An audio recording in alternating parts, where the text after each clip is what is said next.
$5 million with his fists and another fortune with his TV charm. And new middleweight champion of the world. Inside the ring, he's also made boxing history by becoming the first man to win 5 different world championships. Ray Charles Leonard was born 35 years ago in Wilmington, North Carolina, and boxing was literally the only way he could find to get out of the ghetto. This is Juanita. Don't get concerned, folks. It's only his wife. He and his wife, Juanita Wilkinson, met when they were in high school. They have 2 sons, Ray Jr., now 18, and Jarrell, who is 7. The marriage ended in a messy, painful divorce in 1990. So I retire again. He has retired 4 times and returned to the ring 3. No, I'm never going to retire.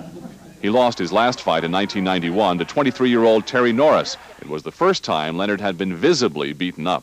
It took this kind of a fight to prove to me that it's no longer my time. Sugar Ray scoring again. He says he's just someone who never could pass up a good fight, ever since the 1976 Olympics, where he pummeled a Cuban to win the gold medal for the United States. When you were standing on the podium in the 1976 Olympic Games, standing highest because you had won the gold medal, listening to the national anthem, had you decided at that very moment to turn professional?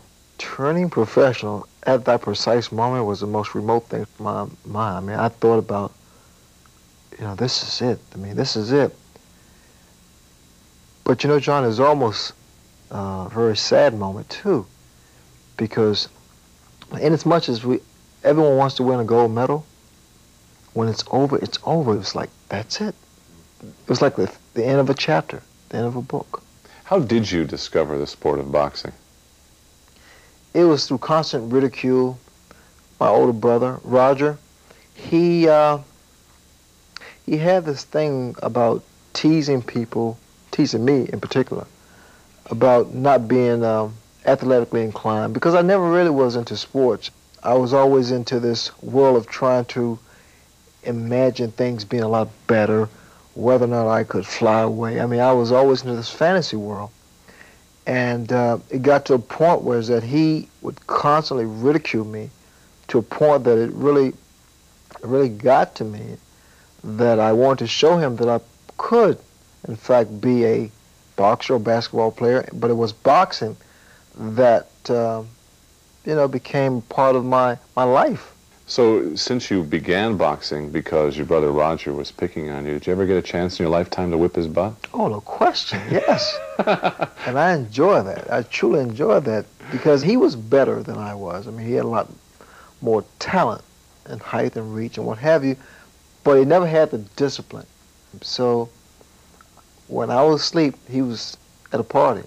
When I was doing road work, he was kissing a girl. So I always came out on top in the later rounds when he got tired. Mm-hmm. You grew up with 6 brothers and sisters? I have 3 older brothers and 3 sisters. There are stories about you saying that you never knew when your next meal was going to come. My parents, they did what they could to make sure we had a piece of bread or something to eat. I had this inferiority complex because I never had the better things of life. I mean, as far as clothing was concerned, I never had a bicycle. I wore my older brother's shoes. But as a kid, you never think that you are any worse off than the other kid, because, I was a product of the environment. So to me, this is the way it was everywhere, until I walked or took a bus to the other side of town or to the other side of the city, and I saw that there were bigger and better things on that side of town. Did your parents have anything to do with the fact that you turned professional? Oh, yes. Oh, yes. When I got back home after the Olympics, my father was stricken with tuberculosis and spinal meningitis. And, we didn't have any insurance. I mean, it was a matter of economic feasibility. There were no commercials around. There were no endorsements. I mean, no one was knocking at my door. So it was suggested by a friend of mine to take advantage of the opportunity, to take advantage of the exposure I received in the Olympics and do what I've done so well, which was box professionally, box. And I pursued it, and I never looked back. It must be a little different fighting for your parents' survival than it is just fighting for yourself. Yes. After a couple fights, I was able to buy my mother and father a new house. And words cannot describe the feeling a kid gets from seeing his mother and father, who's worked for hours and days and years, to finally to have a smile on their face. You know, when it's to say, I can lay back, and I own this house. No rent, no mortgage, no bills. You've retired several times and come back a No. few. When I retired for the very first time, I said, we'll never fight again. And I learned never to say never. I wanted to push to the limit. I wanted to push it to I would go to the edge and see how far I can look over before I tumble off. I was willing to take a risk. And I took a risk. And I wasn't afraid to fail.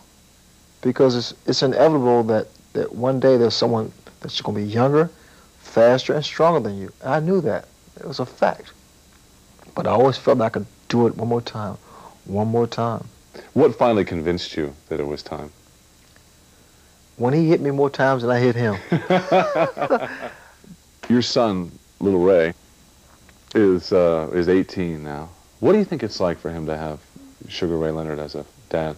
He is very proud of me. I mean, my last fight, the fight that I lost, after the fight, I laid in my room, all bruised up,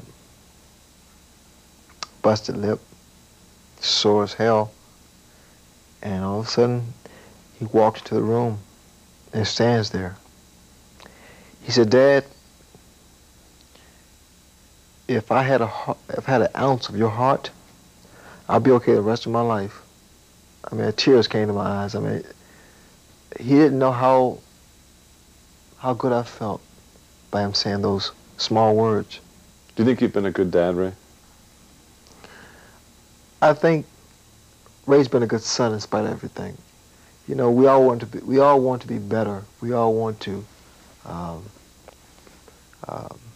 improve our past, but the past is back behind me. I don't look back anymore, John. I don't. You and your wife were together since you were teenagers. Yeah, a long time. Which had to make the divorce equally as difficult to look back and see how long you'd been together. Well, my divorce proceedings were not at all happy times. I don't wish divorce on anyone. I think it's the most painful, the most agonizing experience to suffer. And you know what?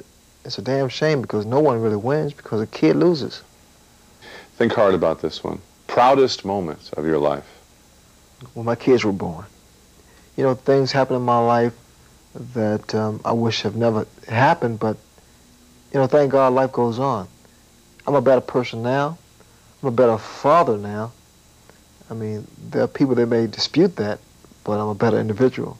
And I've accepted the fact that the platform that I had, I won't have again.